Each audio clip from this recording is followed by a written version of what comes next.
Hey everyone, welcome to another Talk to Me Tuesday for this November 17th, 2009.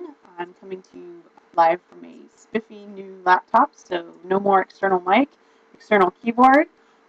Nice portable laptop that's actually portable now because I don't need outside accessories to make it work. I don't need a wedge so that I can see the monitor anymore, so thanks to my fabulous hubby for the early Christmas gift.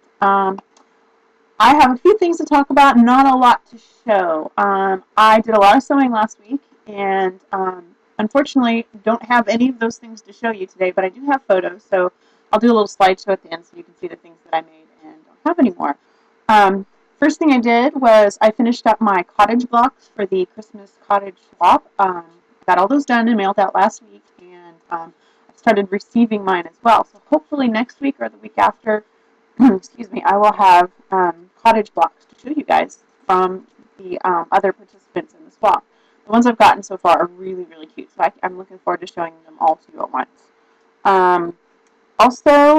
I did quite a bit of paper piecing last week and over the weekend. Beyond the cottage blocks, I was also working on some New York beauty blocks.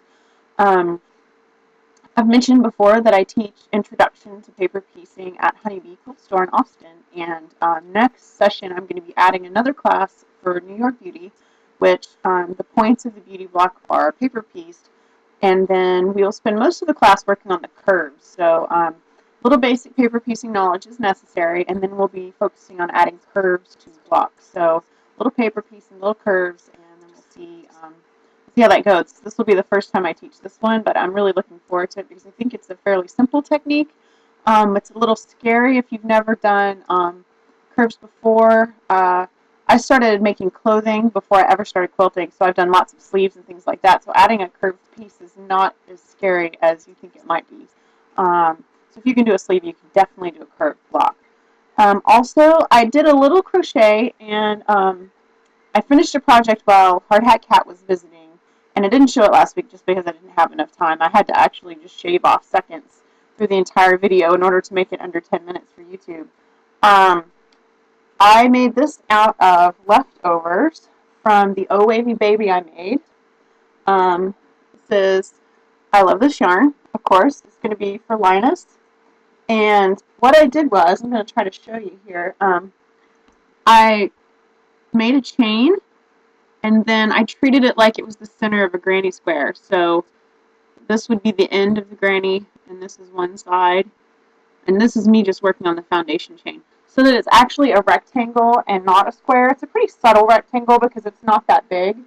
But if you were to make a longer chain, you would get a pretty recognizable rectangular shape in your blanket. So this will go to the Linus Connection on Saturday.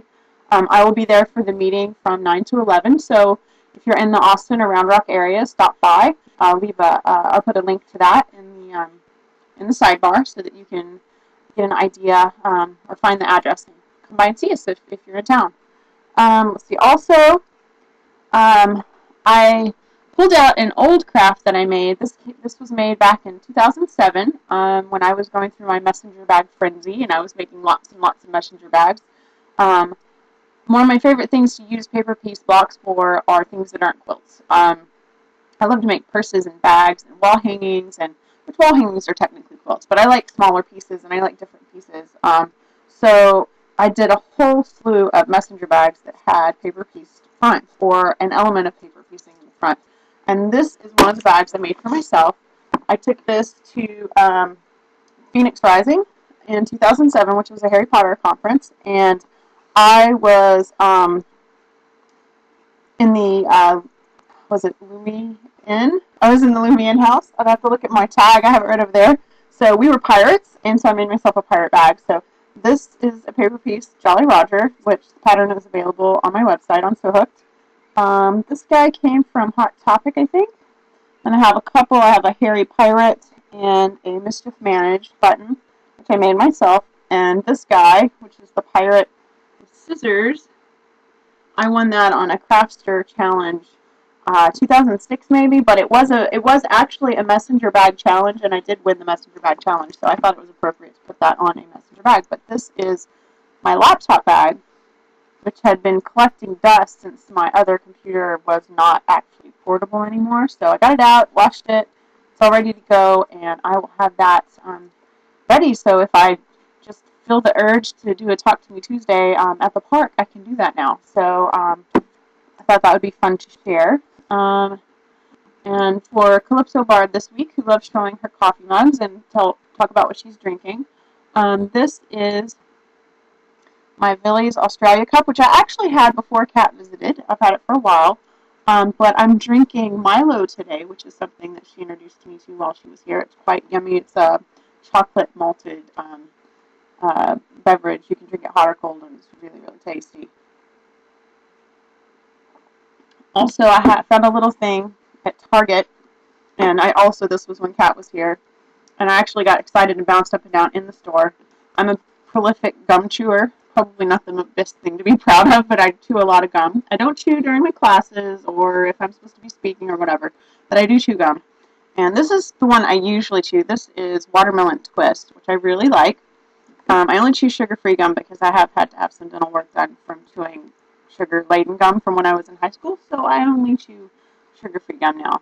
I was at Target and found this, which is Classic Trident Cinnamon. It actually says a classic is back. This was my favorite gum from the time I was about 15 until they took it off the market several years ago, so I was very excited to find this. One little caution though, this is cinnamon, so don't chew too many cinnamon pieces of gum in a row, or you might scorch your tongue. Not that I've done that or anything, but just a little warning. But it is really, really tasty, especially if you like cinnamon. Last thing, next to last thing, Twilight Crafts is currently holding a stencil t-shirt competition challenge, and it was supposed to close yesterday, but the date has been extended to Sunday, so if you're stenciling a t-shirt for New Moon, go check out the challenge. I'll post a link.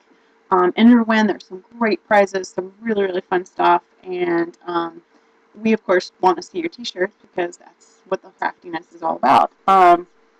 Also, on Sewhooked, on the Sewhooked blog, I am hosting a drawing called Batiks on Black. And the idea of Batiks on Black is you make a 6-inch block. It has to be paper pieced. It can be any pattern from any website or book. But it has to be paper pieced. It has to have a black background, and it has to have batik colors in the main part of the square. So Batiks on Black. It has to be 6.5 inches, 6 inches finished. If you want to use a 5-inch block, which most of my patterns are 5-inch, it's 120% increase. So instead of printing at 100%, you print at 120%. Okay, 20% increase. Yeah, I'm a quilter, not a mathematician. So 120% is what you'd print that at. If you use a Sewhooked pattern, you get your name in. For each block, you get your name in twice. If you used a Sewhooked pattern, and it can be any pattern, Harry Potter, or anything from the miscellaneous patterns, if you do that and you put your picture in Flickr, you get an extra entry for Flickr as well. So it's 1 entry per block, 1 entry if it's a Sewhooked pattern, and 1 entry if you put it in the Flickr group. And I will put links to all of these things so you can find them. And I've already started getting Batiks on Black. They look great. The idea is you send them to me. You'll have to email me for my address because I'm not posting that on the internet. You send them to me, and then in December, I think it's December 15th, it is a Talk to Me Tuesday day, I will draw the name on Talk to Me Tuesday, and whoever wins gets all the blocks. So if I pull your name, you get every block I've been sent. Whether it's, 5 blocks or 50 blocks, you get all the blocks. And that's how it works, and it's that simple. So all you have to do is make one, send it in, and you're entered to win. So that's going to be it. I will talk to you guys next week. Have a great week. Bye.